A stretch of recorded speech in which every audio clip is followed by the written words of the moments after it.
Nós agora vamos discutir esta questão de uma nova ordem mundial.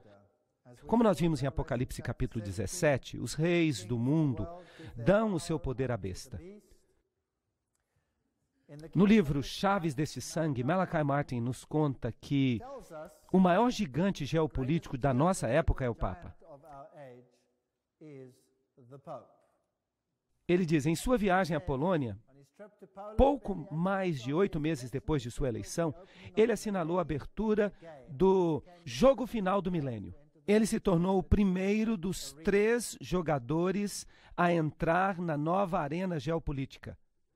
Ele disse que o Papa João Paulo entraria na área do jogo final do milênio como algo mais do que um gigante geopolítico de nossa época. Ele era e continua a ser o servo sereno e confidente do grande plano.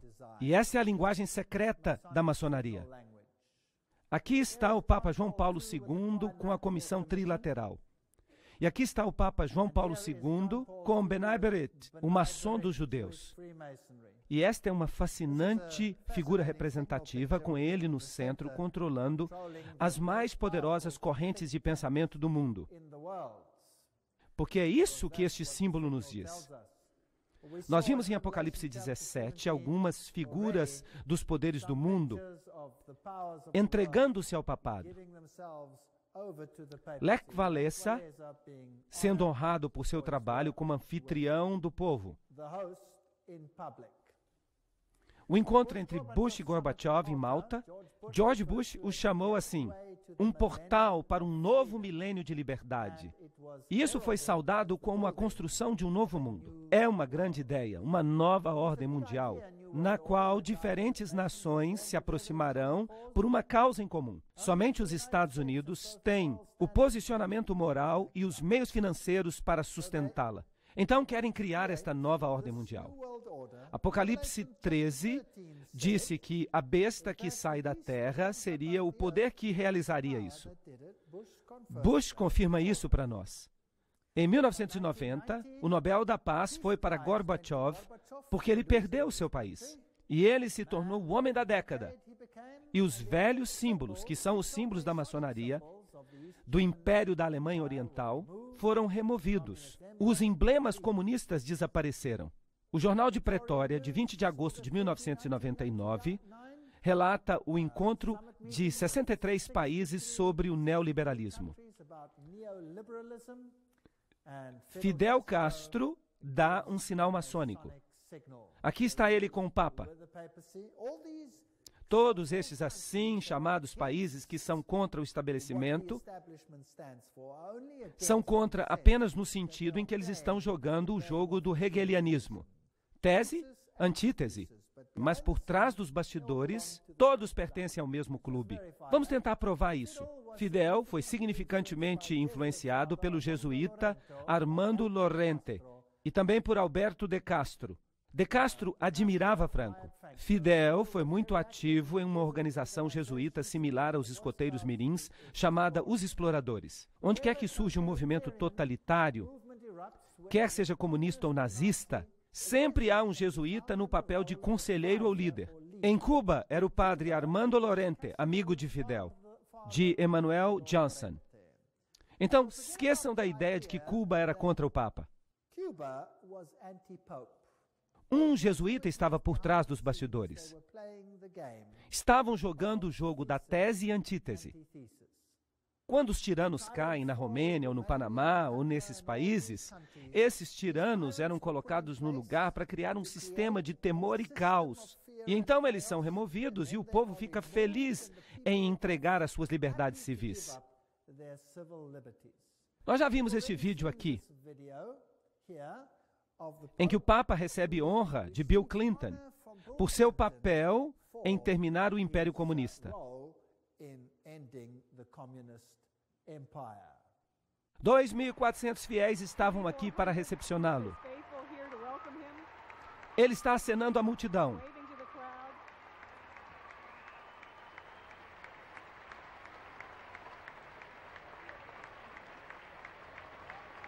O arcebispo Regal está junto com o Papa. Eles cumprimentam a primeira-dama. Nós honramos Vossa Santidade por ajudar a criar uma revolução de valores e de espírito na Europa Central e na antiga União Soviética, libertando milhões para que possam viver por sua consciência e não pela coerção, e nos libertando a todos do constante temor da guerra nuclear, em nome de todos que aqui estão reunidos. De fato, em nome de todo o povo da nossa amada nação, nós o recepcionamos de volta à América.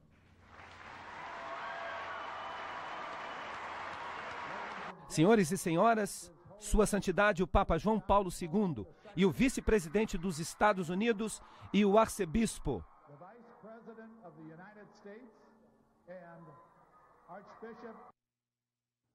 O Papa diz que a comunidade europeia foi enviada por Deus. Jornal Daily Telegraph, 3 de dezembro de 1999. Isso é fascinante. Konrad Adenauer, que era o chanceler alemão naquele tempo específico, quando isto foi planejado, bem, ele vai ser canonizado santo. Vocês acreditam nisso? Ele vai ser canonizado como santo por seu trabalho. E o Papa declara que a comunidade europeia foi enviada por Deus, por causa dos princípios católicos romanos. Todos eles serão chamados de santos. Agora, para conseguir realizar a União Europeia, eles usaram Maastricht. Maastricht é uma pequena cidade num país protestante, na Holanda. E o simbolismo usado foi interessante. 12 estrelas. Elas representam também as 12 estrelas que você vê no livro do Apocalipse. Só que eles as aplicam a Maria e não à mulher de branco. É também fascinante que a União Europeia publicou um pôster que foi colocado em toda a Europa. Ali vemos a Torre de Babel em construção. Conseguem enxergar? Isso foi colocado em toda a Europa. E as estrelas estavam de cabeça para baixo, representando o bode de Mendes, isto é, o satanismo. Esta é a nova Torre de Babel. E os altos políticos franceses disseram: nós estamos construindo uma nova Babel. E eles enfatizaram isso com este pôster. E disseram: desta vez ela será bem-sucedida. O novo parlamento da Comunidade Europeia foi construído exatamente como a Torre de Babel. De fato, ele tem uma placa do lado de dentro, ou um pôster, que diz precisamente isto. E há todos esses andaimes aqui para indicar que ela está em construção. Isso é muito arrogante. Esta é a nova carteira de identidade da Europa. E se você a virar de cabeça para baixo, o que você vê? Você vê o bode de Mendes. Eles modificaram um pouco os chifres para dar um outro simbolismo. O simbolismo do assento da terra. Mas as expressões faciais internas do bode são muito visíveis, discerníveis. E o significado disso aqui eu prefiro não dizer.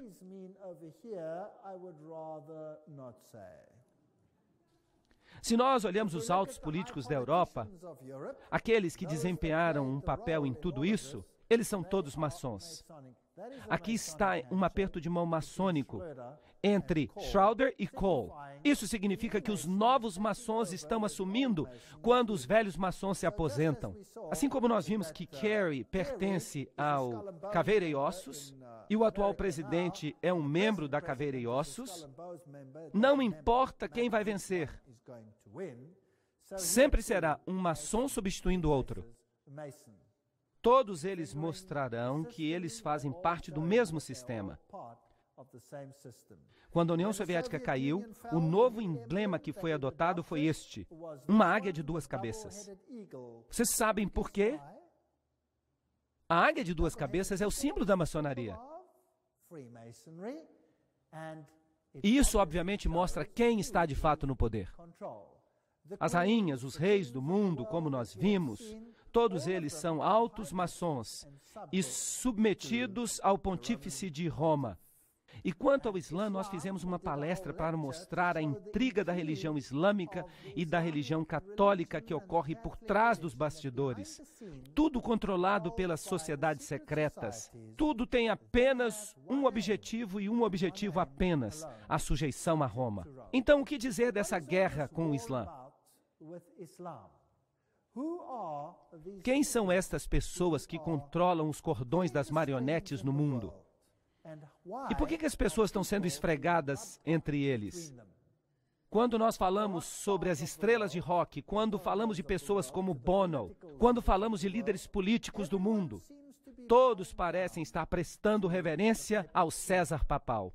Do Oriente ao Ocidente, o mundo islâmico está sendo atualmente estabelecido como antítese no mundo religioso, colocado contra a cultura judia e cristã. Mas disso sairá uma síntese na qual todos se unirão. Aqui está um website. Bem, de fato o website está aqui embaixo.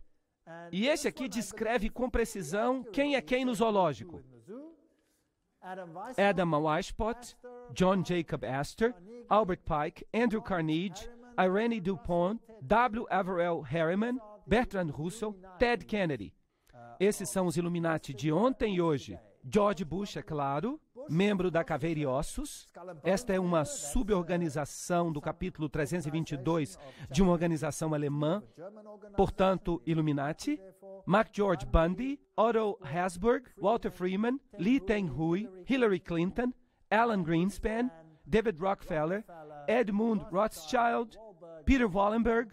Esses são os banqueiros deste sistema. Os negociadores, Lord Peter Carrington, Jimmy Carter, Henry Kissinger, Lord David Owen, Richard Holbrooke. Esses são todos maçons de grau 33. Cavaleiros de Malta, Bilderbergers, o Comitê dos 300. Todos eles pertencem ao mesmo clube. E se nós olhamos Franklin Roosevelt, Cecil Rhodes, Frederick Engels, todos estes, Leon Trotsky, Joseph Stalin, Karl Marx, J. Edgar Hoover, todas essas afiliações pertencentes à loja do Grande Oriente. Lenin pertencia à loja do Grande Oriente. Harry Truman era maçom de grau 33. Willy Brandt também. Winston Churchill também. Nós já vimos muitos destes antes. Helmut Kohl pertencia ao Comitê dos 300. François Mitterrand, Yitzhak Rabin, Yasser Arafat. Esses são detalhes fascinantes. Shimon Peres, Ronald Reagan, George Bush, Gerald Ford. Eu já mostrei para vocês a assinatura de Ford e vocês viram que ele é um maçom de grau 33.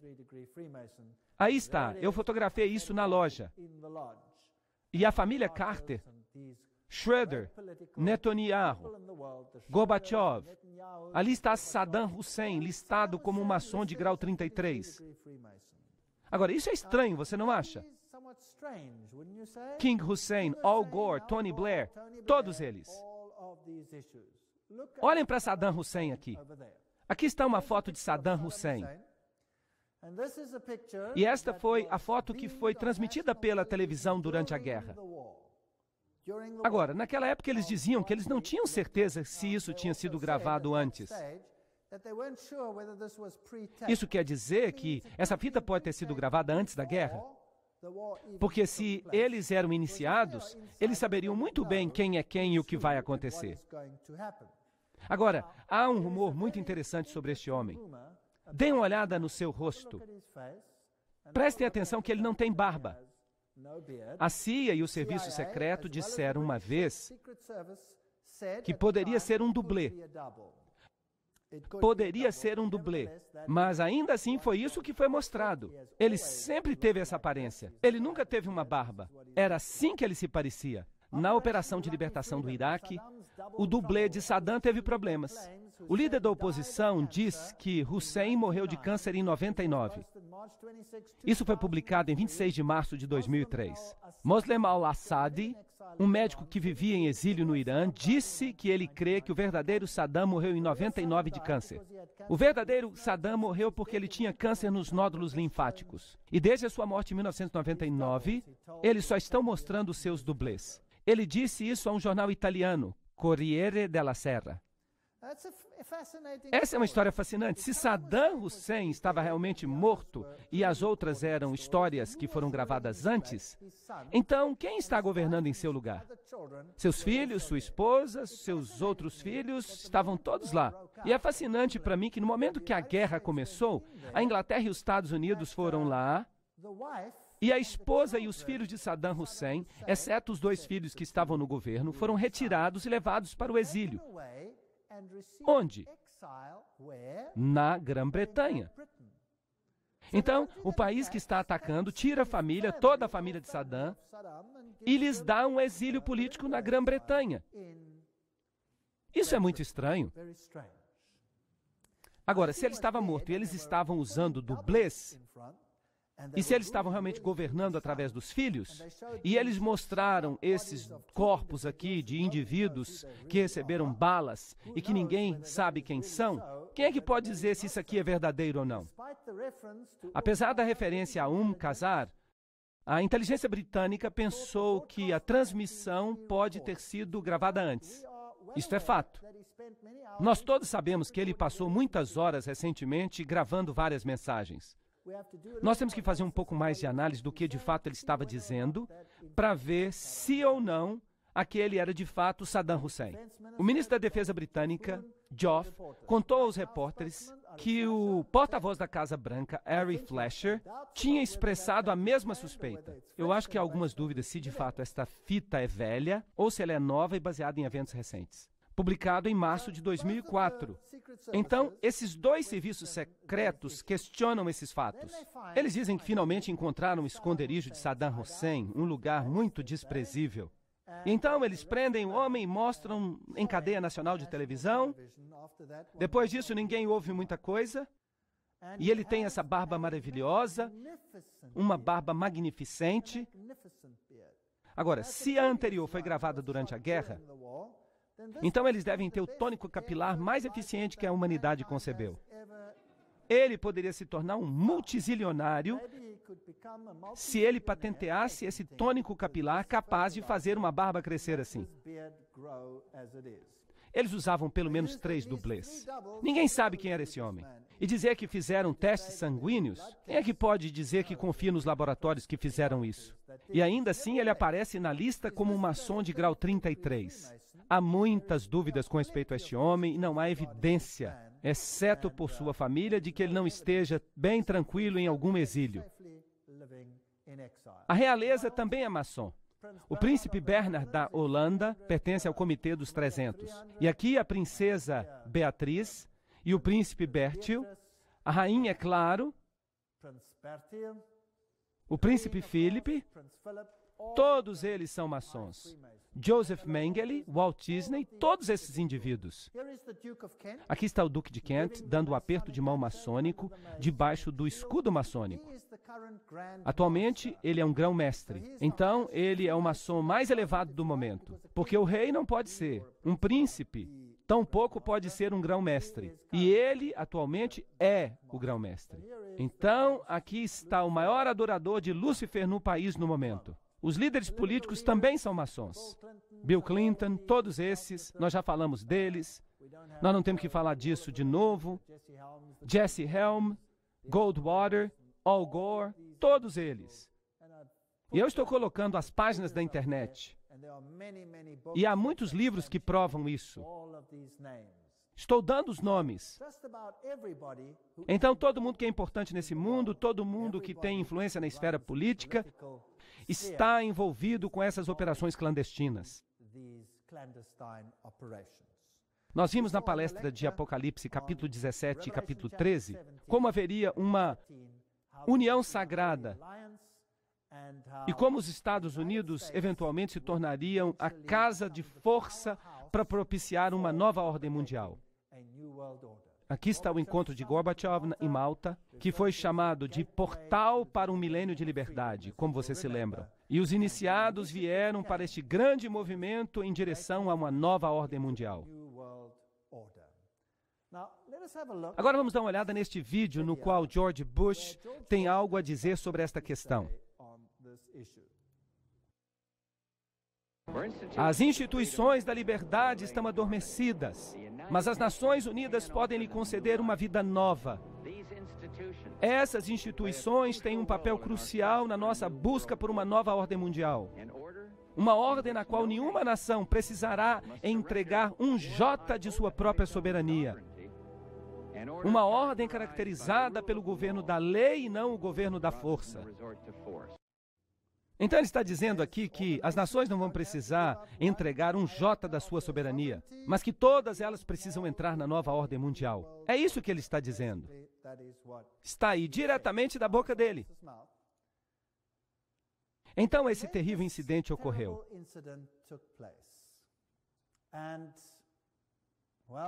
E houve muitas mortes. Um incidente muito estranho. Mas antes de falar sobre isso, vamos historiar um pouco. Os Estados Unidos estavam com um problema, porque eles queriam introduzir leis antiterroristas. Mas não havia nenhum terrorismo de verdade nos Estados Unidos. Então, de repente, um edifício em Oklahoma, em 19 de abril de 1995, foi destruído por explosões. E eles descobriram um homem, Timothy McVeigh, que trabalhava sozinho, dizem eles. Ele derrubou esse edifício ao estacionar uma van cheia de explosivos do lado de fora. E ele destruiu o edifício completamente. Esse é o relatório oficial.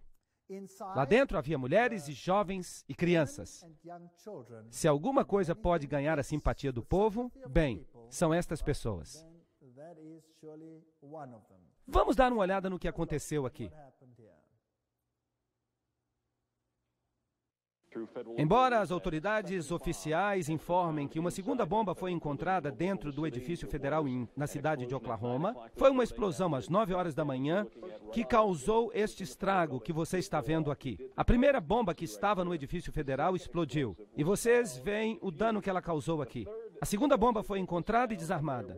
E a terceira bomba foi encontrada e eles estão desarmando a bomba neste exato momento enquanto nós falamos. E eu entendo que tanto a segunda quanto a terceira bombas, se vocês conseguem imaginar isso, era maior do que a primeira bomba. Então vocês ouviram em cadeia nacional que havia uma segunda bomba. E a primeira bomba causou o dano que vocês veem aqui.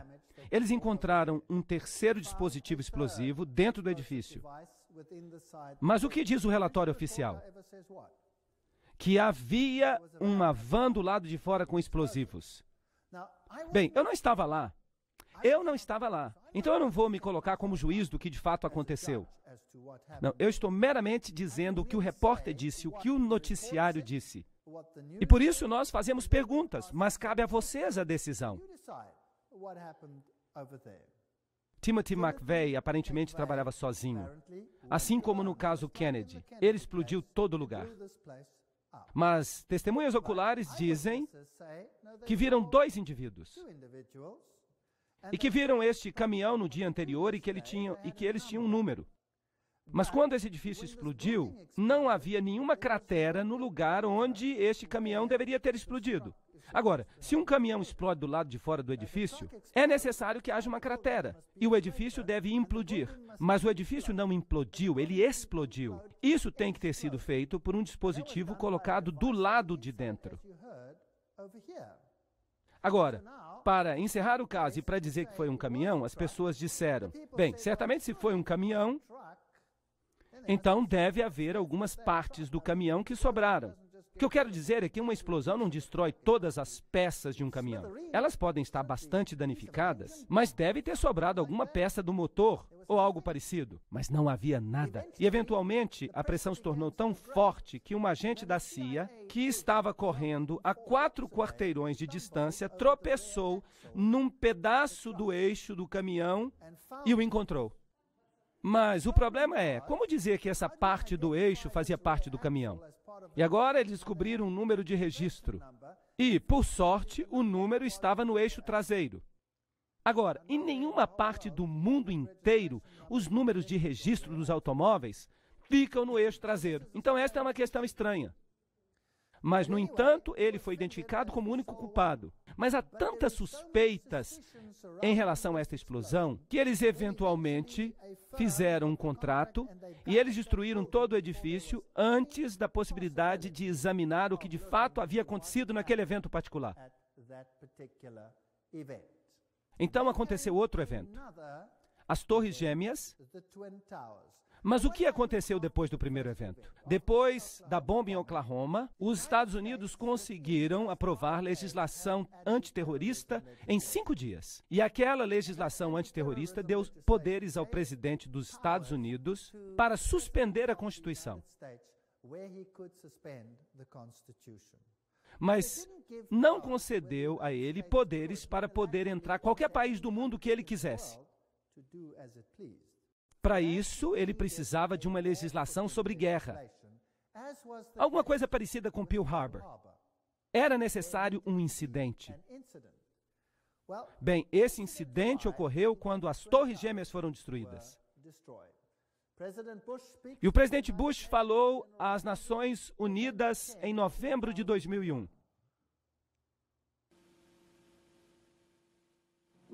Nós precisamos falar a verdade sobre o terrorismo.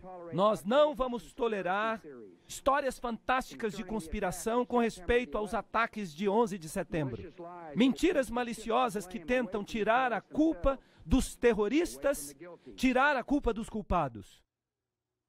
Não é interessante que George Bush está dizendo aqui, nós não vamos tolerar fantásticas teorias de conspiração que tiram a culpa dos terroristas? Por quê? Porque muitas pessoas já não estavam acreditando que o relato daqueles incidentes era preciso. Vamos examinar a primeira colisão. Foi aqui que o primeiro avião se chocou. Tim, sua vida vai mudar, mas mais importante, a vida do seu filho vai mudar. Para sempre. A América nunca mais será a mesma depois de 11 de setembro. Nós estávamos nos preparando para esse tipo de evento já fazia uma década. Nós temos orientações presidenciais de um projeto chamado Defesa da Pátria.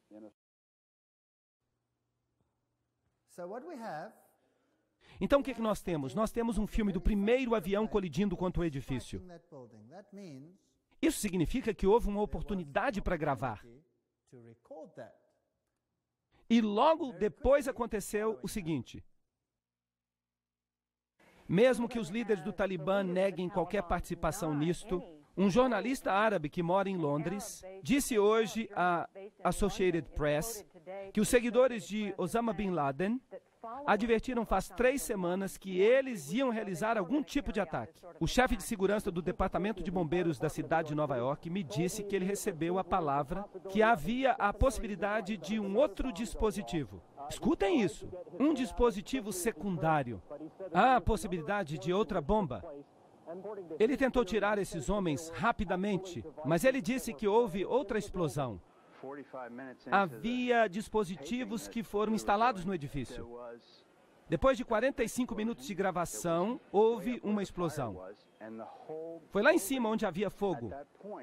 E naquele momento todo o edifício ficou em chamas e todos correram. Eu estava a 5 quarteirões de distância quando eu ouvi as explosões. 3 barulhos. E eu me voltei para ver o edifício do qual acabávamos de sair. E ele se inclinou para o lado e caiu. Tudo começou de repente, como se fossem tiros. Bang, bang, bang, bang. E de repente, 3 grandes explosões. As testemunhas disseram que ouviram dispositivos secundários. Bang, bang, bang, bang. Uma série de explosões, então esses edifícios caíram. Os peritos em demolição dizem que é exatamente isso que acontece numa demolição planejada. Vejam que quando o avião se choca, há uma grande bola de fogo. Essa bola de fogo é causada por todo o combustível que é queimado do avião.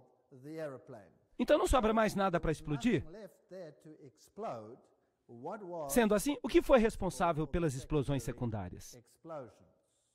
Se nós observarmos o cenário, você observará ali as Torres Gêmeas e há edifícios ao redor. E esses edifícios foram muito pouco danificados. Eles não foram danificados seriamente. E há uma rua e um outro edifício ali chamado edifício número 7. E aquele edifício caiu algum tempo depois, embora nada o tivesse acertado. Mas ninguém nunca disse nada sobre isso. O que será que fez com que o edifício número 7 implodisse? Vamos assistir.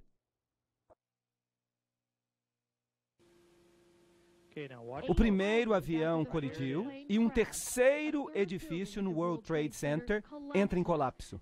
Esse é chamado de edifício 7 do World Trade Center. Vejam os destroços voando do edifício número 7. Aí está o número 7 caindo. Você vai ver que a explosão está vindo em direção à câmera. Essa é a torre número 7 do World Trade Center. Normalmente a CIA estaria ali. Mas é claro, eles naturalmente abandonaram o edifício quando ocorreu aquela catástrofe. Então, quem é que deveria estar ali no edifício? A CIA deveria estar naquele edifício. Mas eles tinham evacuado o edifício. E 8 horas depois, o edifício cai numa implosão que parece planejada. Agora, nada atingiu aquele edifício. E há algumas questões muito estranhas que nós precisamos considerar. Depois disso, até os canadenses se pronunciaram. E foi passado na noite passada um decreto importante nas Nações Unidas que pode trazer uma nova ordem ao mundo, que seria melhor para todos nós. Tudo isso aconteceu em um dia apenas. Mas a noite desceu sobre um mundo diferente. Um mundo no qual a própria liberdade está sob ataque. Vejam que a resposta canadense foi que o incidente poderia causar uma nova ordem no mundo e que isso foi decidido nas Nações Unidas após uma reunião. Gary Hart, o que você tem a dizer sobre isso? Há uma chance que o presidente dos Estados Unidos use esse desastre para realizar o que o seu pai, uma frase que o pai usou apenas uma única vez e que nunca mais foi usada, uma nova ordem mundial.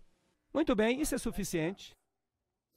Nós vimos os edifícios caírem, nós ouvimos que enquanto isso tudo estava acontecendo, o governo americano já tinha decidido quem eram os culpados. Um punhado de terroristas, eles mencionaram seus nomes, cerca de 25 ao total, e que toda a trama tinha sido resolvida antes do final dos eventos daquele dia. Que maravilhoso trabalho de detetive enquanto o evento ainda estava acontecendo. Agora eu quero repetir, eu não estava lá. Mas eu quero lhes dizer o que transpirou, o que as pessoas disseram sobre essas questões no mundo, o que foi publicado e o que de fato não pode ser disputado. E então, eu não vou fazer nenhum julgamento, porque eu não estava lá. Vocês façam julgamento com base nos fatos. Esta é a história. Eles disseram que os terroristas tinham origem árabe. E eles mencionam os nomes dos passageiros daqueles aviões da United Airlines. E que a mente brilhante por trás de tudo era um homem cujo nome era Atta. Dizem que foi ele que recebeu aula sobre como pilotar o avião.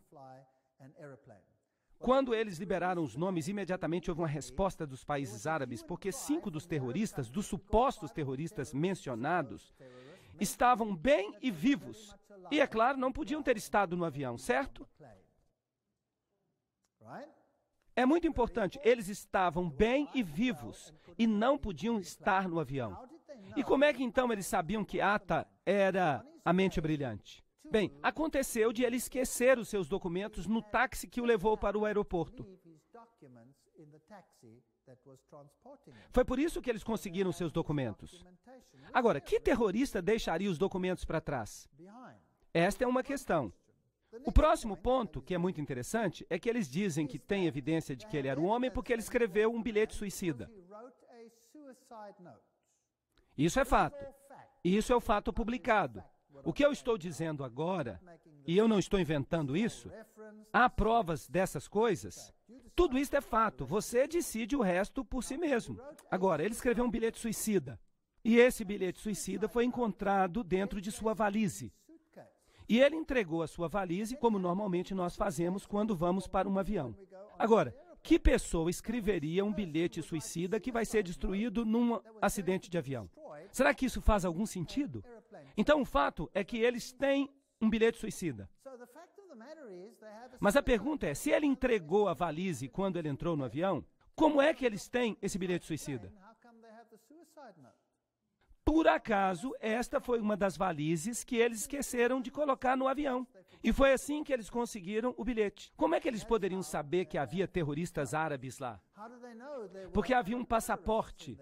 Nada mais sobreviveu ao acidente do avião. Mas um passaporte caiu e ficou um pouco queimado, mas dando ainda a possibilidade de identificar um dos terroristas. Agora, estes aviões, eles atingiram as Torres Gêmeas com absoluta precisão. As suas caixas pretas foram totalmente destruídas. Elas são feitas de titânio e elas são planejadas para sobreviver a qualquer acidente. Nenhuma caixa preta foi encontrada. Elas foram totalmente destruídas. Então nós temos uma situação muito estranha. O que atingiu o edifício número 7? Nada o atingiu. Mas ele caiu do mesmo jeito que os outros. E há evidência de que havia dispositivos secundários nos edifícios, como vocês mesmos ouviram os comentaristas dizerem. E a infraestrutura dos aviões? Bem, havia algumas peças que foram encontradas. Então, é claro, houve uma situação de fato em que esses aviões atingiram aquele edifício particular. Porque você tem um monte de peças, de componentes de avião que sobreviveram.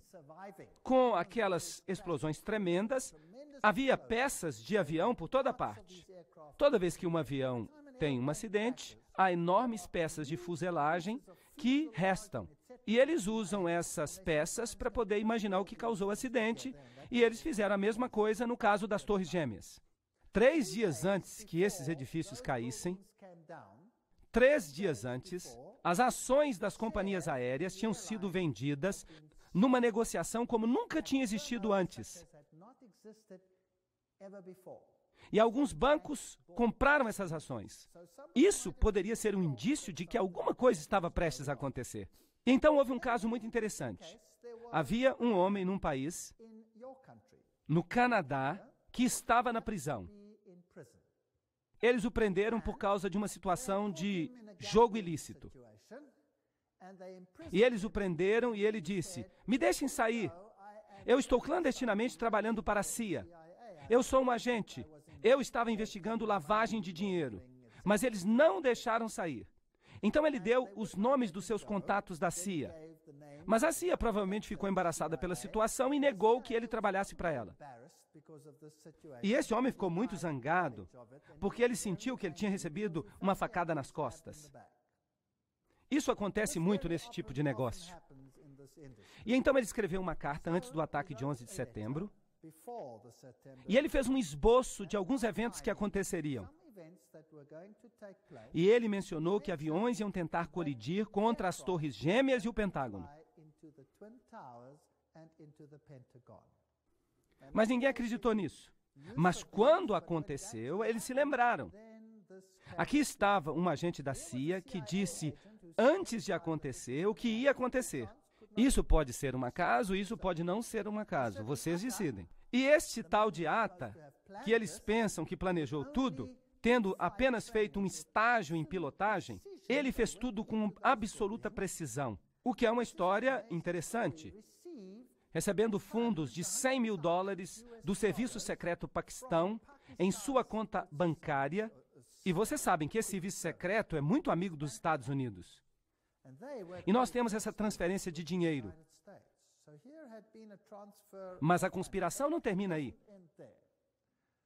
No artigo Das Bositz im Pentagon, Os Males que se Sentam no Pentágono, foi escrito por um homem, pelo cientista político Thierry Meyssan, da França. E ele tem algo muito interessante a dizer. Quem foi? O que aconteceu aqui? Como é possível ter todos os nomes dessas pessoas e não ter a evidência de que elas estavam a bordo? Eis a história. Eu vou contá-la para vocês com os passageiros, máquinas que voaram até as Torres Gêmeas. E então há esse outro caso fascinante do avião que ia na direção do Pentágono. E aqui estão as fotos que foram publicadas.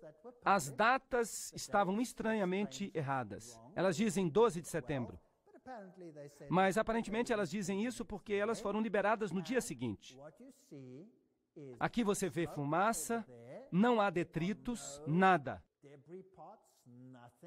Aqui tem um pedaço faltando, não tem foto. Ali você tem o impacto de uma chama. Você tem uma bola de fogo ali. É isso. Se você olha então para a grama, isso foi tudo que foi achado. Não se achou nenhum pedaço do avião da United Airlines. Nenhuma peça. Nada. Nada. Aqui está o buraco que foi visto depois do evento, mas a maior parte desse buraco foi feita depois do evento. Então a pergunta é, por que não há peças de avião? E de novo, todas as caixas pretas desapareceram. Nenhuma caixa preta sobreviveu. E esse buraco é pequeno demais para um acidente do tamanho que eles dizem. Porque em nenhuma parte do mundo, nos acidentes de avião mais conhecidos, em nenhum caso houve um acidente em que nem um pedaço do avião tenha restado. E o que é mais interessante nesta situação? Uma declaração do arcebispo Quigley, de 1903, na Tribuna de Chicago. Olhem para isso. Quando os Estados Unidos governarem o mundo, a Igreja Católica governará o mundo. Mas voltemos a 11 de setembro. Para você governar o mundo, você precisa ter acesso ao mundo inteiro, quando quer que você queira e como quer que você queira. Agora, este avião que atingiu o Pentágono e aquele outro que caiu por acaso, vocês sabiam disso? O outro caiu e aparentemente havia terroristas a bordo que foram vencidos por leais cidadãos. A parte interessante é que o avião atingiu o solo e nunca atingiu nenhum edifício. Ele caiu. E quando ele caiu, houve um buraco no chão. E o prefeito e as primeiras pessoas daquela área que correram para o lugar, e ali havia um buraco no chão, mas não havia detritos da aeronave. Nada, nem uma pecinha, nada. O avião inteiro desapareceu num buraco que não era muito grande. E não foi achado nenhum detrito e nenhuma caixa preta, nada. Algo assim nunca tinha acontecido antes. Mas o que é mais sinistro é o seguinte: porque as pessoas que tinham morrido no avião, os seus descendentes, os seus herdeiros, não podem reclamar os corpos se não há corpos. Mas na investigação, eles identificaram cada pessoa com o seu grupo sanguíneo e com as partes do corpo que foram entregues para a família. Não havia peças de avião, não havia nada daquela natureza, não havia avião. E, no entanto, eles foram capazes de identificar todos os corpos. Será que isso faz algum sentido? Não faz nenhum sentido. E, aparentemente, houve ligações telefônicas entre a aeronave e o Pentágono. Essa informação foi divulgada. A informação era de que houve um grupo terrorista, terroristas árabes, e eles estavam atacando este lugar, e a ligação telefônica foi feita com um celular. Mas, é claro, vocês sabem que se você faz uma ligação de um celular, então você recebe a conta pela ligação do celular. E ninguém nunca conseguiu encontrar os registros dessa ligação. Então, o Pentágono deu um passo para trás e disse: bem, de fato nós não recebemos a ligação do celular. Nós recebemos a ligação de um telefone a bordo do avião. E de novo eles fizeram uma investigação. Se você faz uma ligação de dentro do avião, então você tem que passar o seu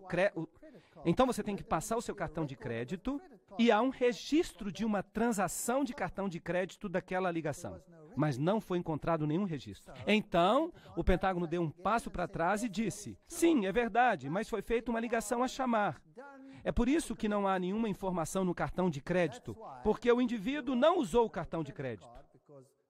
Mas a verdade é que ninguém consegue fazer uma ligação a cobrar de um avião. E aí a história acabou. Então aqui estão 4 aeronaves. Nenhuma peça foi encontrada, exceto aquelas das Torres Gêmeas.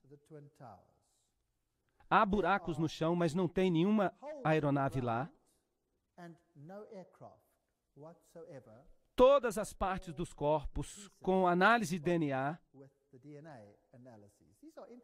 Isso é interessante, muito interessante.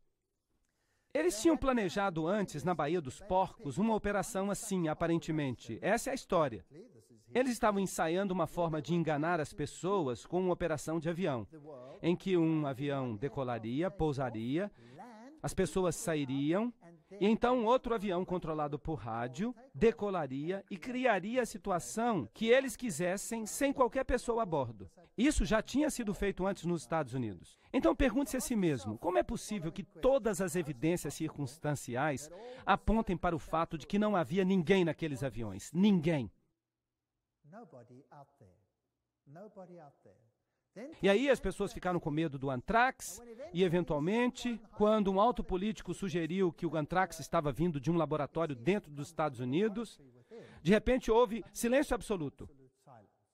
Então não vamos continuar falando de 11 de setembro e dizer foi este ou aquele partido. A verdade é que a situação foi uma situação muito estranha.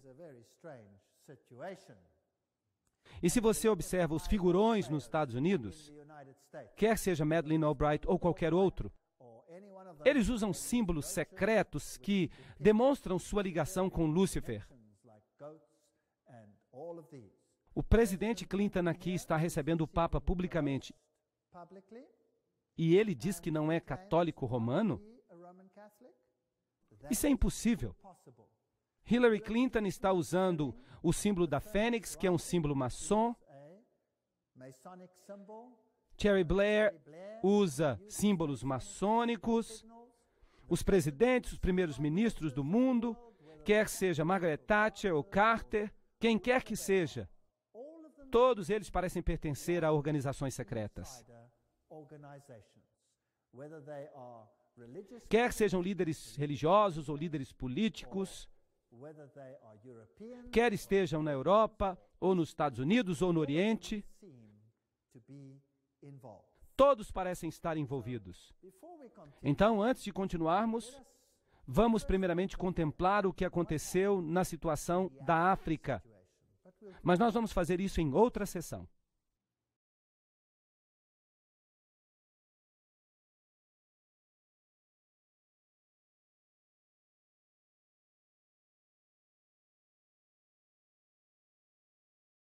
Se nós olharmos para a África e para Roma, isso vai nos dar uma ideia do que a nova ordem mundial é. A África e o que eles fizeram à África serve como modelo para o que acontecerá com o resto do mundo. Os grandes líderes africanos e os tiranos do passado, como Idi Amin, todas essas pessoas receberam asilo e eram provavelmente maçons importantes. Quando nós olhamos a África do Sul, a situação que havia ali, a questão de brancos e negros, a questão do apartheid, todos os personagens eram de novo maçons. Este aqui é o presidente e ele está dando um sinal maçônico. Ele era maçom. Se nós olharmos Nelson Mandela, ele era maçom. Então nós percebemos que, de novo, os dois lados pertenciam a uma sociedade secreta. Se nós olharmos Vergelick e Nelson Mandela, nós temos a mesma situação aí. Mandela é comparado a Jesus Cristo. Eles o adoram. Eles têm uma tese e uma antítese. E ele participa da comunhão da hóstia publicamente, embora ele não diga que é católico. De fato, ele diz que ele não é católico. Agora, o cânon católico afirma que você não pode receber a hóstia se você não for católico. Então, essas pessoas não são quem elas dizem que são. Aqui ele está num casamento hindu com a viúva de Somora Machel. E a história de Somora Machel é outra história, pois ele era uma pessoa que gostava de fazer declarações contra Cristo. Ele também teve um casamento judaico na mesma cerimônia. E um muçulmano, mostrando que todas as religiões são a mesma coisa para ele. O novo perfil político é totalmente maçônico. E em 1992, já se sabia que Mugabe, de Zimbábue, ia tomar as fazendas das pessoas que moravam lá. Isso foi antes que ele começasse a fazer isso. Eles já diziam, Mugabe vai tomar as fazendas em breve. Disseram isso em 1992. E hoje isso é um fato. O jornal Der Spiegel publicou: os alemães precisam sair. Todos os brancos precisam sair. Aqui está um cartoon de Kissinger, apontando para o fato de que os brancos precisam sair da África. Aqui está o atual presidente da África do Sul e Mugabe. Eles estão juntos nesta questão. Ele se recusa a repreender Mugabe por tomar as fazendas à força. Só na África do Sul, 4.000 fazendeiros pelo menos morreram, ou foram mortos enquanto eram expulsos da terra. Mas ninguém noticia isso no mundo. Zimbábue está arruinada. Mas o que nós encontramos aí? Um edifício tremendo sendo construído. E como ele se chama? A província jesuíta de Zimbábue. Então os jesuítas controlam este país. Esta é a Escola Jesuíta de Filosofia e Letras. Edifícios novinhos, enquanto o país está em ruínas. Eles estão se preparando para a ordem mundial. E todos os líderes negros estão no mesmo nível que os líderes europeus e americanos. Eles todos pertencem ao mesmo clube. Mas o que é esta nova ordem mundial? Aqui está o novo emblema da África do Sul. E você pode ver nele a fênix se levantando das cinzas, a coroa de Mitra com os 7 raios. Todo este simbolismo aponta para a mesma coisa. Eu vou explicar para vocês essa nova ordem econômica. Eu vou apresentar para vocês citações dos próprios católicos. E eu quero dizer para vocês que o que nós estamos experimentando ainda não é nada comparado com o que vai vir.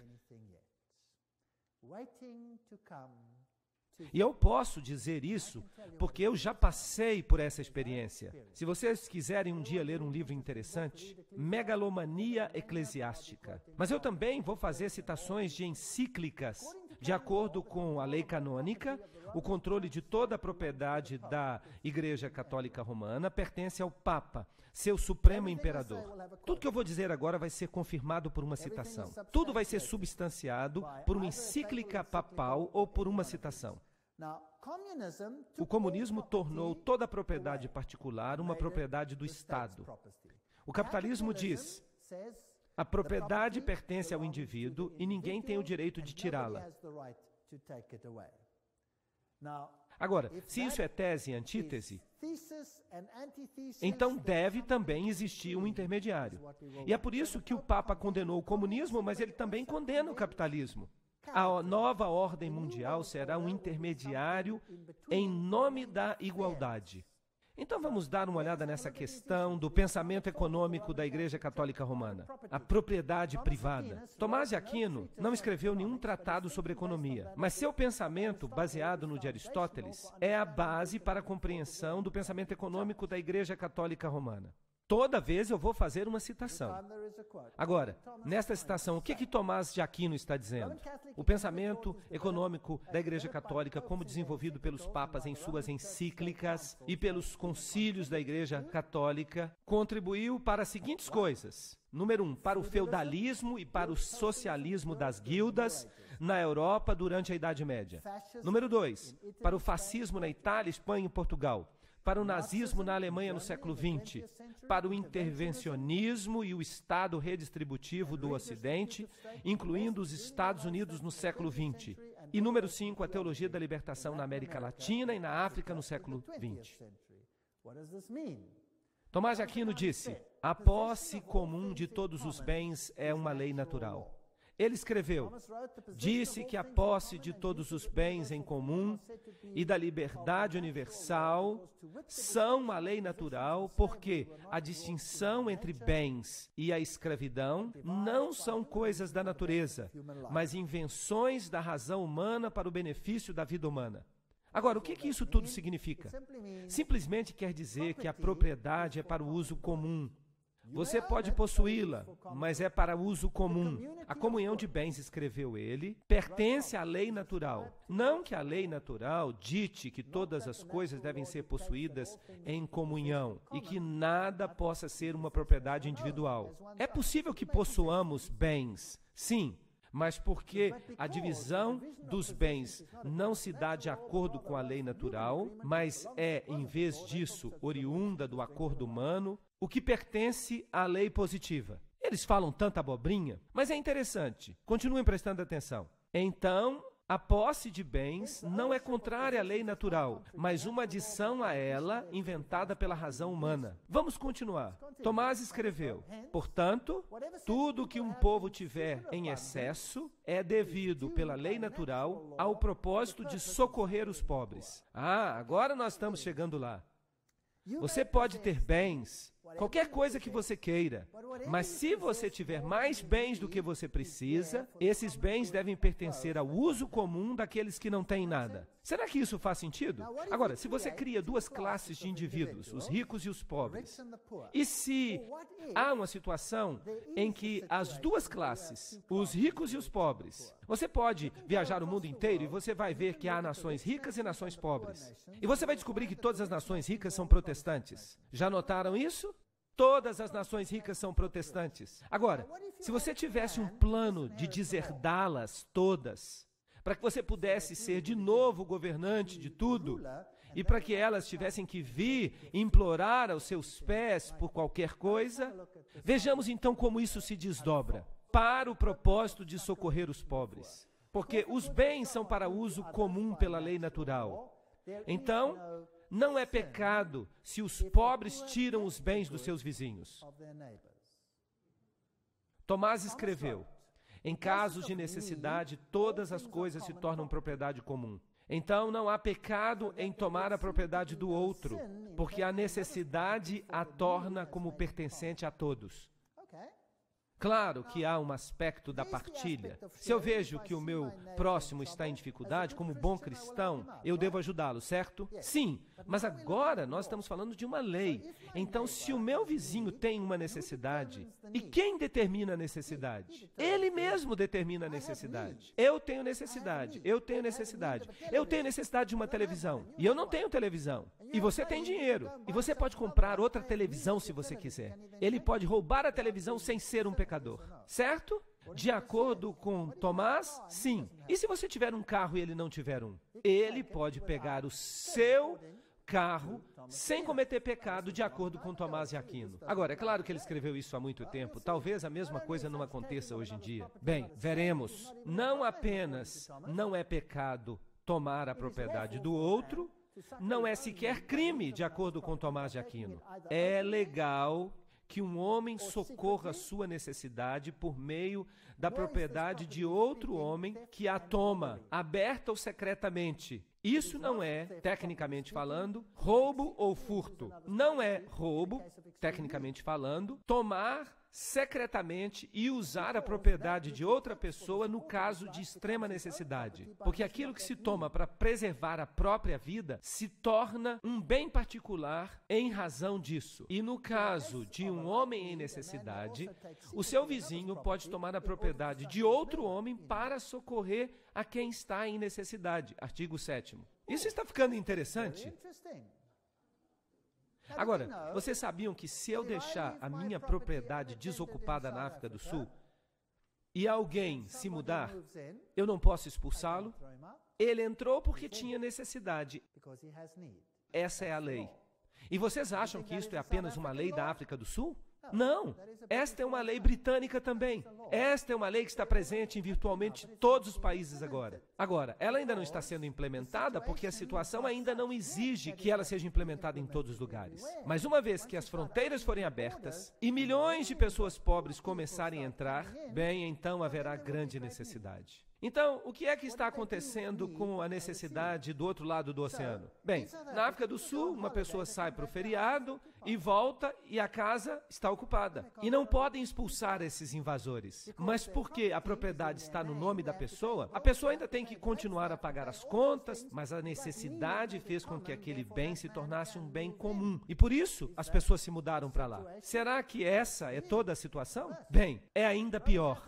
A doutrina católica romana da propriedade privada tem ecos no slogan comunista do século XIX. Pedimos a cada um que está de acordo com sua habilidade e devemos dar a cada um de acordo com a sua necessidade. Vocês estão vendo que isso é uma doutrina católica? Os direitos humanos se tornam mais importantes do que os direitos à propriedade. E este era o credo da grande sociedade de Lyndon Johnson. Nós vamos tirar de quem tem e vamos dar para quem não tem, quem precisa. Foi Lyndon Johnson que disse isso. E onde é que ele morava?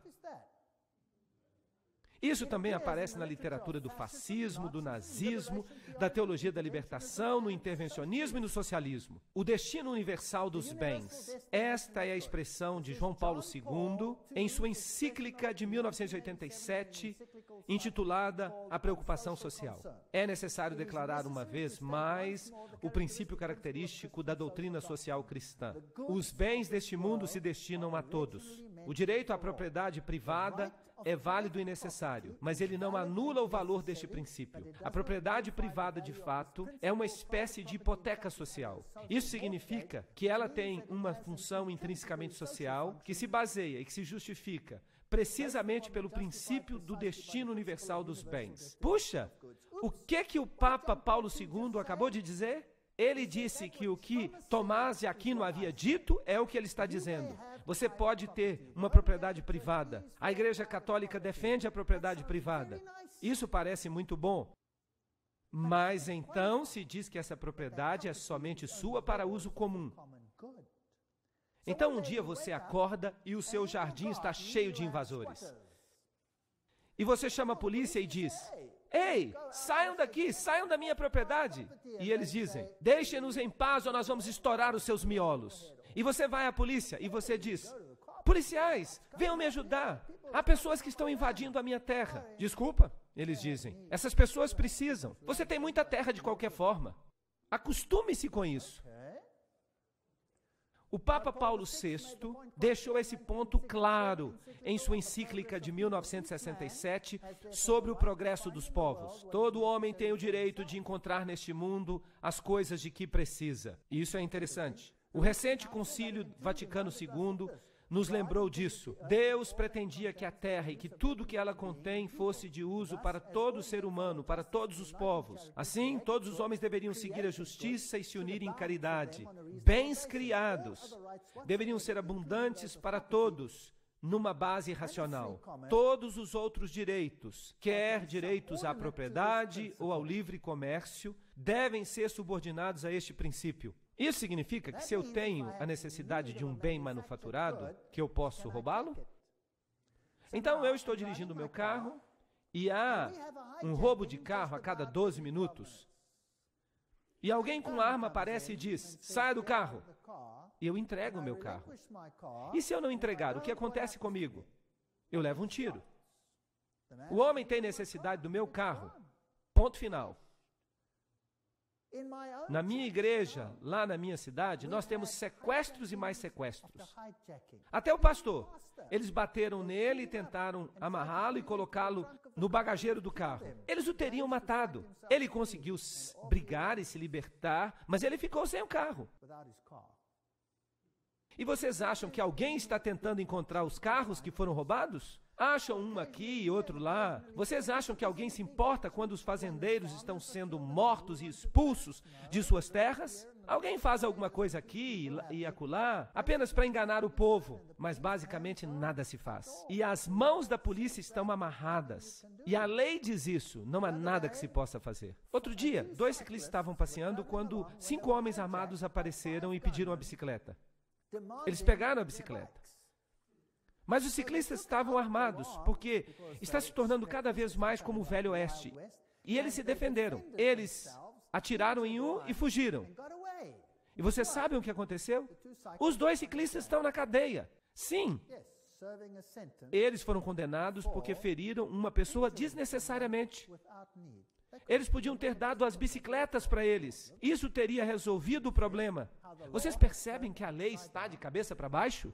Na bula Alegria e Esperança, a Constituição do Vaticano II, que João Paulo II citou, explica isso em detalhes. Se alguém está em extrema necessidade, ele tem o direito de buscar o que ele precisa das riquezas dos outros. Agora, quem define a necessidade? Já que há tantas pessoas prostradas com fome no mundo, este sagrado concílio incentiva a todos, tanto indivíduos quanto governos, a se lembrarem do aforisma dos pais: alimentai o homem que morre de fome, porque se vós não o alimentais, vós o matais. Então, porque a propriedade particular é imoral, todos os homens, indivíduos e governos, têm a obrigação moral de redistribuir os bens que são possuídos de forma injusta pelos proprietários. Você já ouviu falar de reforma agrária, redistribuição de bens? Você já ouviu falar disso muitas vezes ultimamente? Sim, vai haver uma redistribuição. Todos os bens, isso inclui não apenas os bens disponíveis na natureza, mas os bens manufaturados também. João Paulo II declarou que todos os homens devem ter acesso a esses bens, que Deus queria que fossem de uso comum, tanto os bens naturais quanto os bens manufaturados. Não existe essa coisa de dívida, só no papel. A supremacia é do Estado. E a minha vida pode bem acabar em miséria. Se você gosta dos seus carros, das suas televisões, dessas coisas, libertem-se disso. Porque isso tudo será em breve redistribuído. E não há nada que os protestantes brancos, negros ou cor-de-rosa possam fazer. Não há nada, porque os fins justificam os meios. A redistribuição vai acontecer conforme tem sido planejada. Rerum Novarum. Quem já ouviu falar de Rerum Novarum? Esta encíclica papal, que foi proclamada e que está sendo muito citada hoje em dia, e o Papa diz que ela vai ser a base para a nova ordem mundial. Então, eu achei que era importante estudá-la. E o livro sobre a condição da classe trabalhadora diz o seguinte: uma das declarações mais influentes da Igreja Católica sobre questões econômicas é a encíclica Rerum Novarum de 1891. Nesta encíclica, a Igreja Católica se alia com o proletariado, que no marxismo é o grande e final inimigo da ordem capitalista. E Pio XI, na revista 40º ano de 1931, página 4, diz: a Rerum Novarum foi estabelecida como regras inerrantes para toda a humanidade para a solução adequada do problema difícil que é a solidariedade humana, o problema chamado questão social. Agora vejamos. A mais notável evidência deste ensinamento e ação social que a Igreja estabeleceu através dos séculos é, muito distintamente, a encíclica Rerum Novarum, que foi promulgada há 70 anos. As normas e recomendações contidas nela eram tão importantes que sua memória nunca mais cairá em esquecimento. João 23, no livro Mãe e Mestra, de 1961, página 78. Aqui é o Papa que está falando. O Papa Pio nos disse que a encíclica Rerum Novarum foi importante para acabar com o capitalismo laissez-faire do século XX, ao iniciar a era da interferência eficaz do governo. Vocês ouviram isso? Vejamos como termina. A Rerum Novarum era a voz da autoridade moral necessária para garantir o desenvolvimento da interferência eficaz de todos os governos no século XX. De quantos governos? De todos. Pio XI escreveu: não é surpreendente, portanto, que sob o ensinamento e a orientação da Igreja, muitos sacerdotes cultos e muitos leigos devotos possam se dedicar ao problema de elaborar a ciência social e econômica de acordo com as condições de nossa época. Sob a orientação e iluminação da encíclica de Leão, Rerum Novarum, de 1891, a ciência social cristã evoluiu. E ela continua a ser desenvolvida e enriquecida diariamente por trabalhadores incansáveis. Esses trabalhadores são homens escolhidos e que podem ser chamados de auxiliares da Igreja. Então, todos aqueles que trabalham em sociedades secretas, a Opus Dei, os Cavaleiros de Malta, os Cavaleiros de Colombo, todas essas pessoas trabalhando foram homens escolhidos para realizar isso. E essas não foram as únicas bênçãos que vieram da encíclica. A doutrina da Rerum Novarum começou pouco a pouco a penetrar, mesmo entre aqueles fora da unidade católica. Aqueles que não reconheciam a autoridade da Igreja. E esses princípios católicos da sociologia gradualmente se tornaram parte da herança intelectual de toda a raça humana.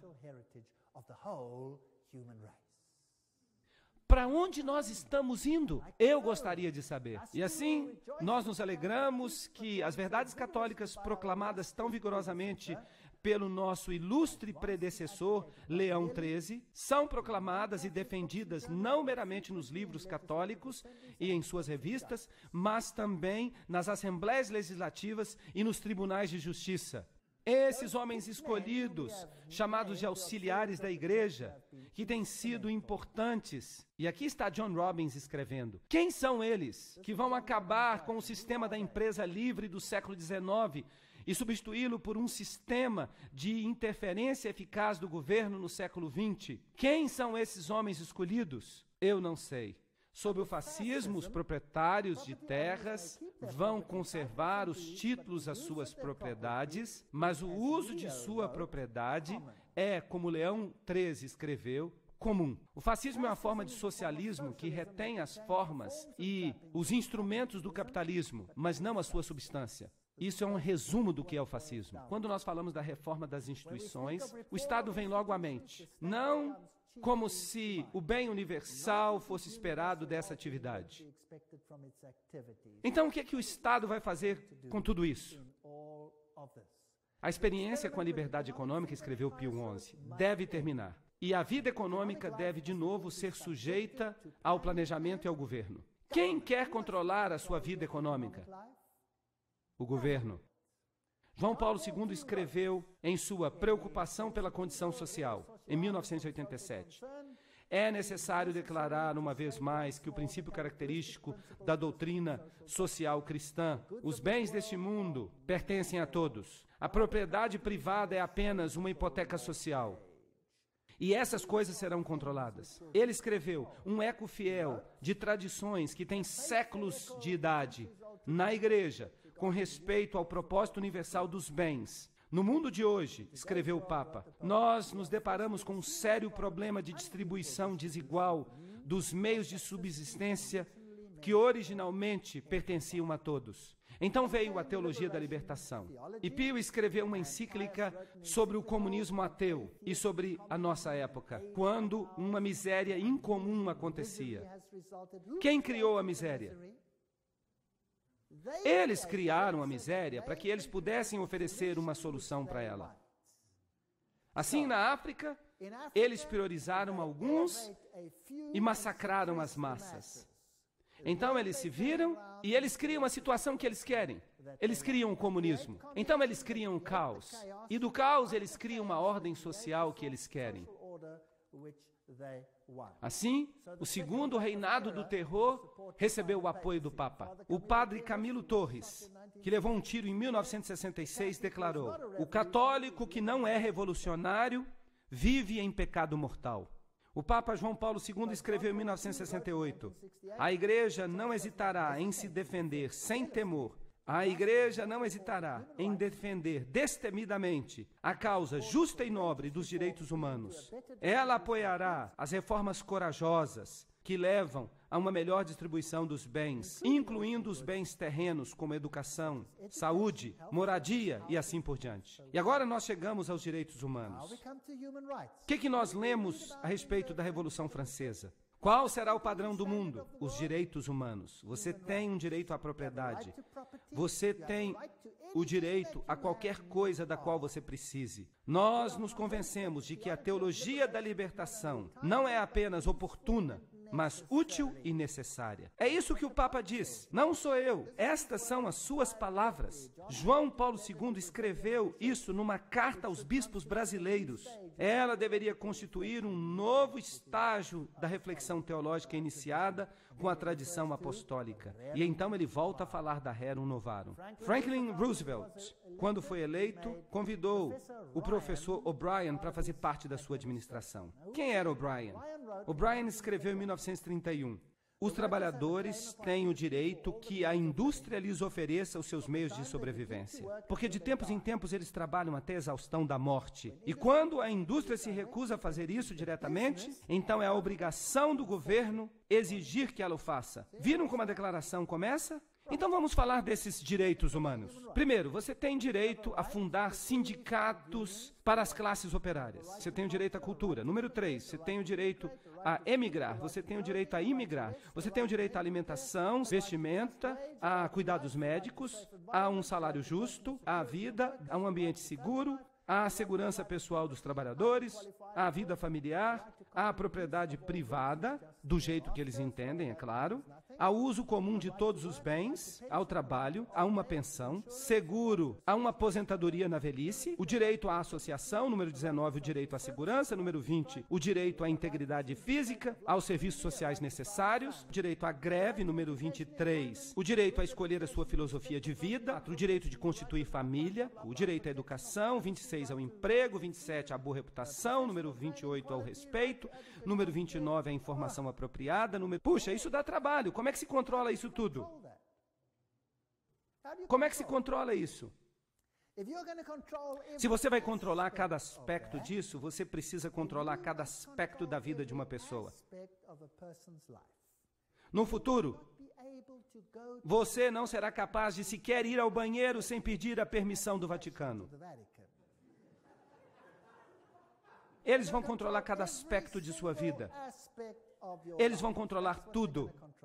E o governo vai se tornar ultra forte. E onde é que o dinheiro para fazer tudo isso vai vir? Vai vir de você. Agora, quando o dinheiro sai de você, o que acontece com a sua riqueza? Ela diminui e diminui e diminui. Isso significa que a classe média vai desaparecer. Quantas classes havia na época em que o catolicismo dominava a Idade Média? 2. A classe feudal, os goim, e a classe alta, que controlava tudo. Agora, se nós tirarmos os empregos, e no meu país o desemprego está em cerca de 50%, na Alemanha é cerca de 1,5%, e depois começou a subir para 2, 3, 5, 10, 20%. Agora, o desemprego está por toda parte na Europa. Por quê? Porque todos os países do bloco oriental foram incorporados à Europa e deve haver uma redistribuição de riqueza. E a riqueza está diminuindo cada vez mais. As pesquisas recentes não mais indagam onde você vive. Elas perguntam: quantos cômodos a sua casa tem? Quantas pessoas vivem lá? Quantos isso e quantos aquilo? E onde é que se fazia isso antes? No comunismo. E o que acontecia se sua casa era maior do que a sua necessidade? Quem tinha necessidade pegava a sua casa. Mas quem tinha que pagar por ela? Você, porque ela era sua. Está pior agora até do que no comunismo, não está? Eles vêm para o nosso país e agora você tem que se registrar em cada localidade individual, e você não pode votar fora da sua zona eleitoral. Você tem o seu nome inscrito numa zona específica, e então eles vêm até a minha casa e eles dizem que eles querem saber qual é a minha religião. E eu digo: eu sou cristão. E eles perguntam: de que denominação? E eu digo: não é da sua conta. Quantos cômodos você tem? E eu respondo: suficiente. E eles dizem: nós queremos saber exatamente quantos cômodos você tem. E eu digo: eu tenho o suficiente. Nós queremos saber exatamente. Isso não diz respeito a você. Por que você precisa saber exatamente? Eu posso construir um novo cômodo na próxima semana? Eu posso colocar uma parede bem aqui? Eu posso transformar 1 em 2, certo? Então não é da sua conta. Mas você fica encrencado quando você responde assim. Você não deve fazer isso. Portanto, todo homem precisa ter aquilo que é necessário para que ele tenha uma vida verdadeiramente humana. Vocês sabiam que agora ter uma vida verdadeira humana é a mesma coisa para os católicos que salvação? Eu vou falar mais sobre isso no futuro, numa palestra futura. Vocês vão ver que eles dizem que ser salvo significa viver uma vida verdadeiramente humana. Isso significa que o reino de Deus para o catolicismo é o reino do catolicismo governando o mundo nesta terra e dando a todos a capacidade de viver uma vida verdadeiramente humana. Isso significa o suficiente para cuidar das suas necessidades básicas e nada mais. Vocês gostam da nova ordem mundial? Vocês gostam dela? Vocês sabiam que a Bíblia o chama de homem do pecado? Agora, há uma outra palavra para redistribuição de riqueza, e eu já a mencionei para vocês. Sabem qual é ela? Isso se chama roubo. É mesmo. A Bíblia diz, não furtarás. Isso significa que você não deve tirar de um e dar isso para outro. Isso é chamado de roubo. Isso é quebrar os mandamentos de Deus. Não estou correto? E nós vamos ver que esse sistema de direitos humanos, ele quebranta cada um dos mandamentos de Deus.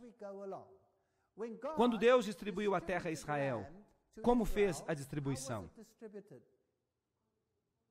Como uma herança eterna. A terra pertencia a eles. Acabe queria a vinha de Nabote. E Nabote disse para ele, eu não pecarei contra o meu Senhor, porque esta terra me foi dada como herança eterna e aos meus filhos. Deus dá a cada um o que lhe pertence. Mas eles pegam isso e o distribuem de acordo com sua necessidade. Mas você paga a conta. As circunstâncias complexas do nosso dia tornam necessário para que a autoridade pública intervenha com mais frequência nas questões sociais, econômicas e culturais. Concílio Vaticano II, é isso que ele diz. Então eles vão interferir em cada aspecto da sua vida. Aqui está uma manchete. Gorbachev elogia o Papa e diz, o Papa está certo em exigir uma nova ordem mundial. Em 1991, o jornal Crônica de São Francisco disse, o Papa pede uma nova ordem mundial. Albert Einstein disse, o desejo que a humanidade tem pela paz pode ser realizado somente com a criação de um governo mundial. De todo o coração, eu creio que o presente sistema do mundo, de nações soberanas, somente pode levar ao barbarismo, à guerra e à desumanidade. E somente a lei pode garantir o progresso para uma humanidade civilizada e pacífica. É interessante o que Albert Einstein diz. O que ele está dizendo? Não há salvação para a civilização ou para a raça humana, a não ser na criação de um governo mundial. Foi Albert Einstein que disse isso. E vejam o que um antigo secretário-geral das Nações Unidas disse. Ele disse, aqueles que defendem uma federação mundial exibem diante de nós a visão de uma humanidade unificada, que vive em paz, sob uma ordem mundial justa. E o coração de seu programa, uma lei mundial, é realista e passível de ser alcançada. O que Mortimer Adler diz? A paz mundial é impossível sem um governo mundial. Winston Churchill também é um grande nome. Vejam que eu não estou pegando citações de autores desconhecidos. A criação de uma ordem mundial autoritativa é o objetivo máximo que nós devemos alcançar. Charles de Gaulle diz, ou as nações se unem em um governo mundial, ou elas vão perecer. Como é que se faz isso?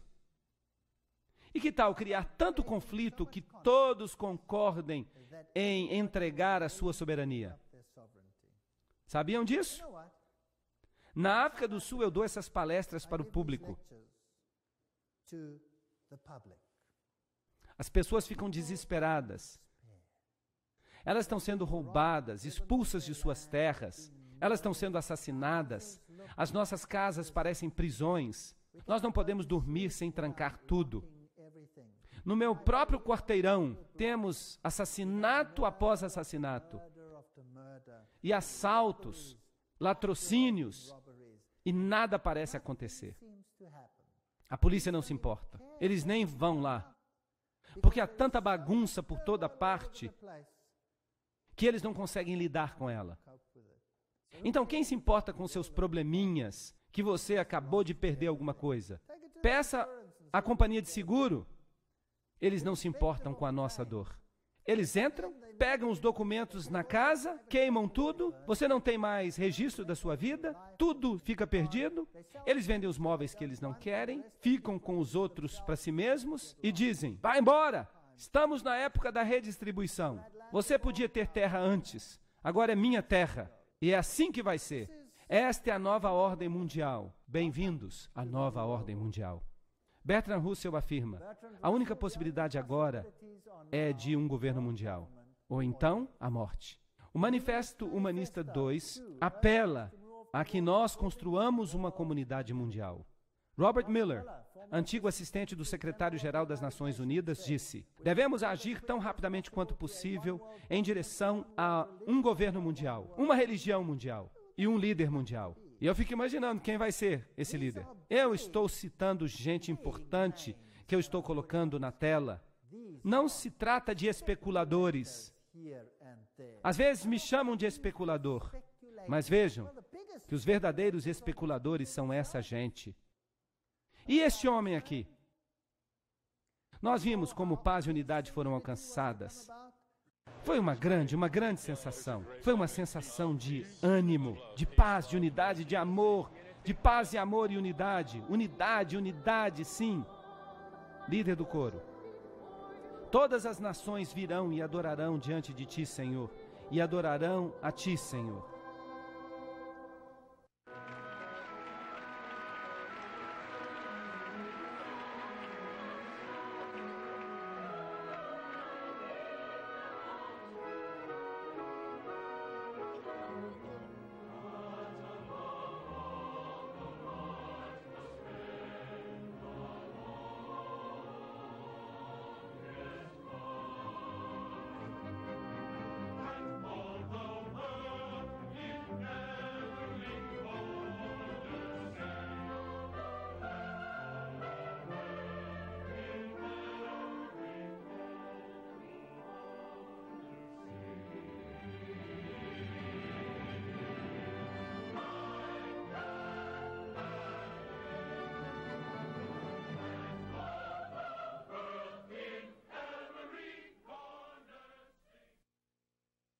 O Papa apela por uma nova ordem mundial.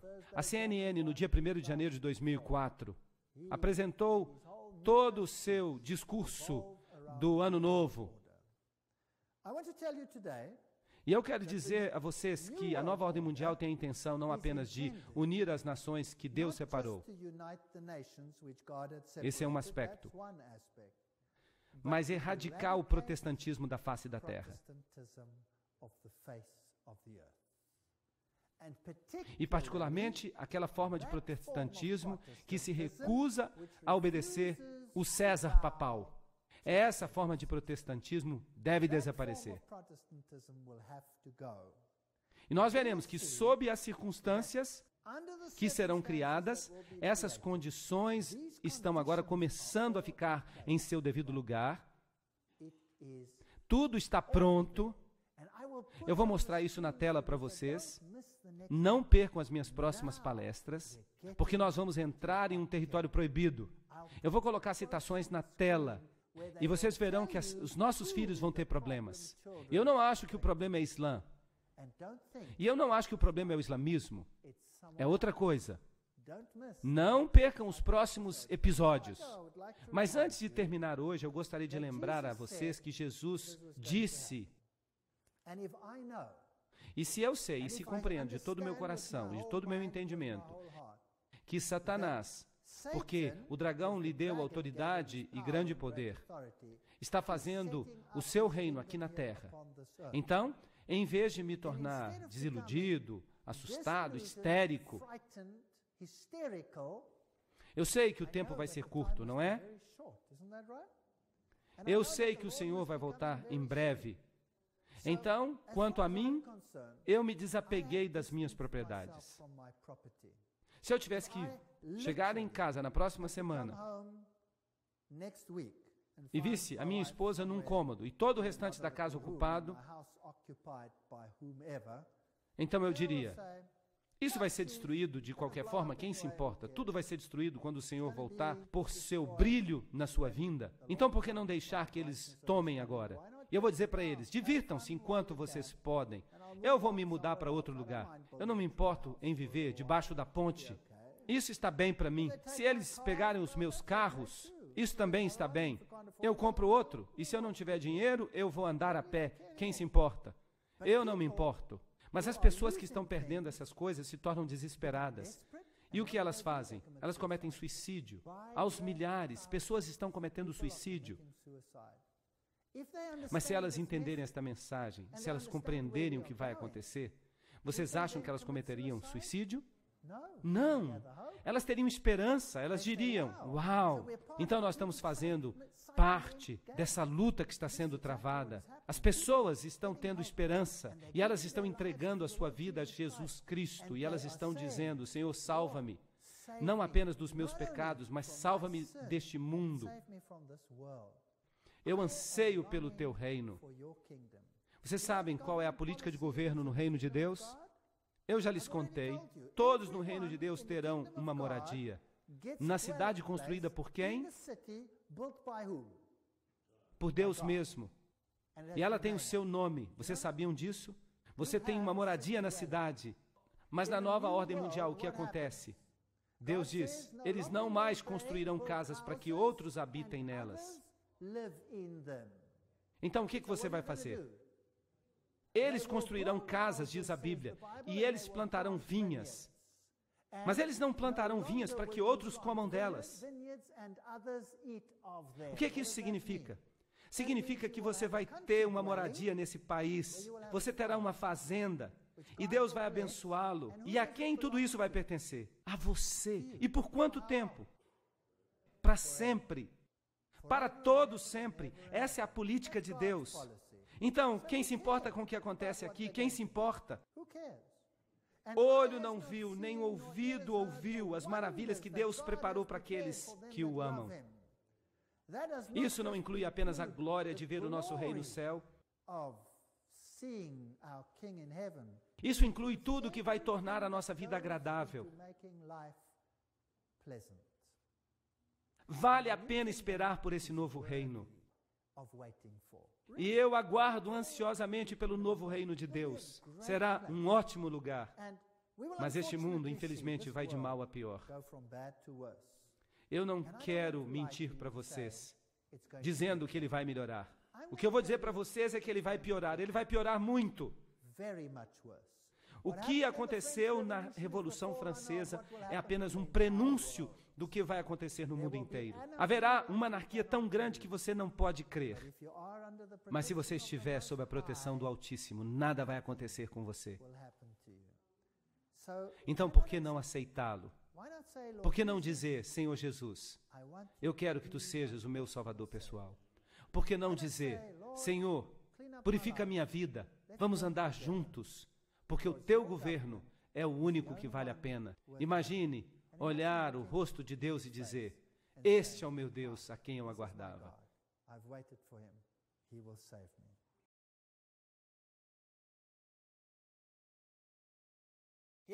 Os heróis do voo 93.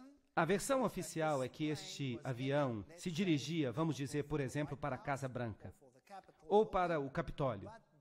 Mas que alguns heróis a bordo conseguiram dominar o piloto e então o avião caiu no solo, matando todos os seus ocupantes. Essa é uma história interessante. Por falar nisso, todos os 4 aviões envolvidos não tiveram a sua caixa preta recuperada. Sem caixa preta. Elas foram planejadas para suportar esse tipo de acidente, mas nenhuma sobrou. Mas o que aconteceu de fato em Shanksville? Mas nós não temos isso em inglês. Está em alemão. Então nós colocamos as legendas para que você possa ler em inglês enquanto nós avançamos. E vocês vão poder ver o que aconteceu. Aqui as pessoas vêm e agora elas entrevistam o prefeito de Shanksville, que foi o primeiro a chegar à cena.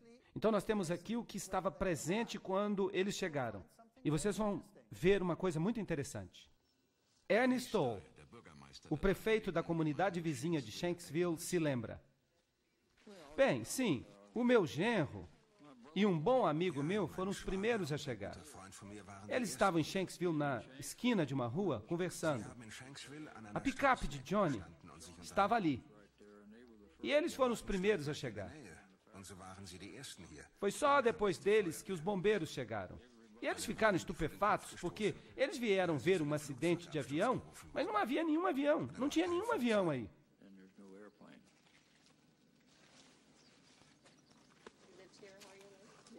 Kein Flugzeug.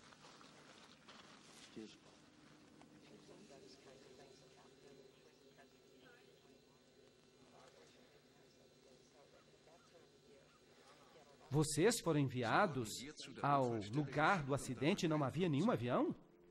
Não, nada. Apenas um buraco. É isso aí. Foi isso que eles viram. Mas eu sempre pensei que este fosse o local do acidente. É, mas não há nada para ver aí. O avião se desintegrou completamente. Puf! No minuto que ele atingiu o solo, ele desintegrou completamente. Detritos do avião? Nada. Eu não identifiquei nada. Esta fotógrafa orgulhosamente apresenta o seu trabalho no mesmo local onde ela estava. Uma nuvem em forma de cogumelo, que também foi vista por outras testemunhas oculares. Foi isso que nós vimos. Parecia uma nuvem de cogumelo. Afeganistão. Depois de um impacto da bomba, o mesmo tipo de nuvem em forma de cogumelo e fumaça é formado que nós vimos em Shanksville. Será que foi uma bomba ou um foguete? Essa é uma história interessante. Aqui você tem uma entrevista com as testemunhas oculares que chegaram até o local do acidente, mas não havia nenhum avião. Havia um buraco no chão, e no buraco, nada. Nem avião, nem detrito de avião, nada. Apenas um buraco no chão, um buraco no qual o Boeing desapareceu, totalmente se dissolvendo, sem nada para mostrar. É interessante. Mas eles recuperaram todos os corpos que estavam a bordo, mas não havia nenhum avião. Agora, isso é esquisito. Você tem que admitir que isso é esquisito. E aqui está a foto da nuvem que se formou.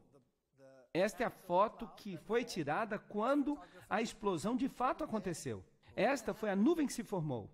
E ela se parece com a nuvem que se formou após uma bomba no Afeganistão. Então perguntamos, será que pode ter sido uma bomba e não um avião? Onde está o avião? Nós não sabemos, ele sumiu. Nunca na história do mundo um avião desapareceu dessa forma. Vocês se lembram quando o ônibus espacial explodiu? Foi um desastre terrível, foi quase como uma explosão nuclear.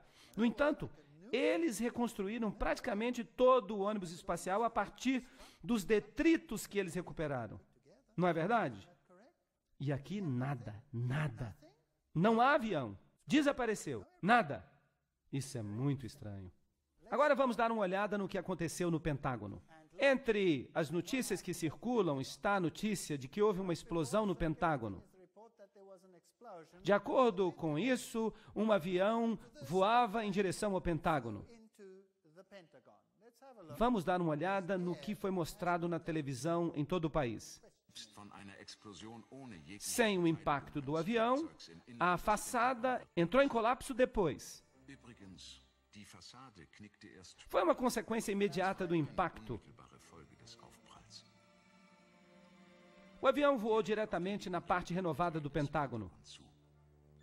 Ele caiu nos 2 anéis um pouco mais à frente, deixando este buraco de 1,8 metros.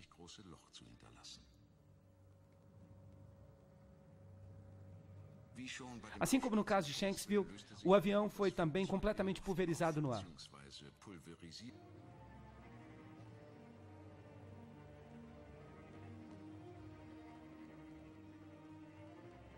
Não há nenhuma evidência do avião do lado de dentro do edifício, tampouco. Somente detalhes inconsequentes. Um relógio, um telefone queimado.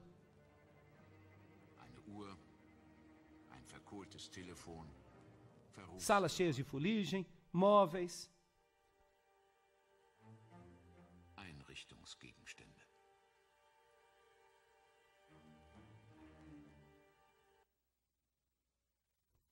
Bem, aí está. Esse é o segundo. Aqui vem um avião, cai no Pentágono, atravessa um buraco, deixa um buraco de 1,8 metros de largura, um avião inteiro que deixa um buraco de 1,8 metros de largura, e o resto só entra em colapso mais tarde. Dentro do edifício não há detritos do avião, ele se dissolve completamente, desaparece, mas aqui estão relógios, telefones, móveis, que parecem ter sobrevivido. Nada mais. Não tem nenhum pedaço do motor. Nada sobreviveu. Não há nada do avião. Mas e as torres gêmeas? Todo mundo viu que os aviões se chocaram contra elas. O que nós encontramos ali? Eis a situação. A situação é completamente diferente nas torres gêmeas. A despeito da destruição muito mais massiva, a gente chega a tropeçar nos detritos dos aviões. Aqui não tinha problema. Houve uma grande explosão. Se algo deveria ter partido esses aviões em pedacinhos, deveria ter sido esta explosão. Mas havia muitos detritos de aviões. Mas no Pentágono, nada. Em Shanksville, nada. Sem avião. Dissolveu completamente. A gente não deve estranhar que este francês aqui, chamado Thierry Meyssan, diz: será que a maldade vive no Pentágono? Este é o homem que concebeu parte desta teoria, perguntando: quem era? O que aconteceu aqui? Será que foi totalmente diferente do que as pessoas disseram? Estas são as cenas que foram divulgadas. Interessante que a data diz 12 de setembro. Eles dizem que é porque elas foram divulgadas no dia seguinte. Aqui está uma vista do avião quando ele ia se chocar. E então, de repente, um quadro escuro. Nada. Então temos uma chama. E o avião desaparece. Não há nada. Agora, quando um avião aterriza num campo aberto, tão baixo assim, e ele é atingido na sua parte inferior, então o trilho de aterrissagem desce automaticamente, devido à informação do altímetro. E isso causaria uma linha de destruição na grama que vocês não podem acreditar. Mas não há nada, só aquele buraco. E aqui está a nuvem com a chama que a gente vê. E esse pequeno buraco no edifício que depois entra em colapso. E todo o detrito que você vê do lado de fora do prédio não tem nada a ver com o Boeing. Não tem nada a ver com o avião. Não há nenhum detrito que pertença ao avião, nenhum. Então, o fato da questão é o seguinte, que imediatamente depois desses eventos, uma ação foi tomada internacionalmente. E você tem uma legislação dura, uma resposta da segurança da pátria. Todas essas coisas aconteceram. Agora, eu não estou dizendo quem foi. Eu não estou dizendo o que se cogitou. Eu estou dando apenas os fatos como eles foram. Vocês vão decidir se a versão oficial merece crédito ou não.